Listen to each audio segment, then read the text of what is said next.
vraiment super excitée à l'idée de tester tout ça dans des conditions réelles et avec un super pilote. Donc je suis assez impatiente d'être au 14 juillet déjà.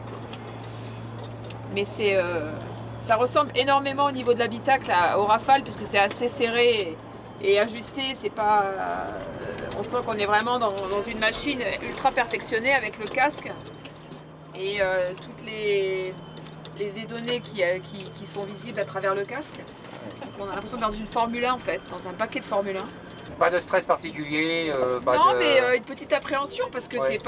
t'es pas chez toi là, tu vois. Je suis pas sur un tatami ou sur un plateau de télé. Je suis dans un paquet d'un hélicoptère de malade avec un pilote qui est hyper chevronné. Donc ça, pour le coup, je suis comme si je montais avec Pescarolo.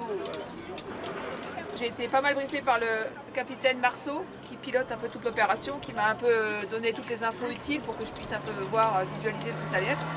Mais bon, quand on est assis dedans, le cul dedans comme on dit, c'est pas pareil quoi. Là, il faut rien lâcher et puis surtout être à l'affût de tout ce qui se passe. En plus, on doit évidemment gérer la partie connectique pour la diffusion, gérer les caméras, le son, l'image, parce qu'il faut aussi regarder la caméra. Donc voilà, il y a quand même pas mal de chantiers à gérer. C'est pas mal, c'est excitant. C'est moi qui décide un peu de ce que je vais mettre à l'image et ça c'est plutôt chouette quoi, c'est assez rare quand même.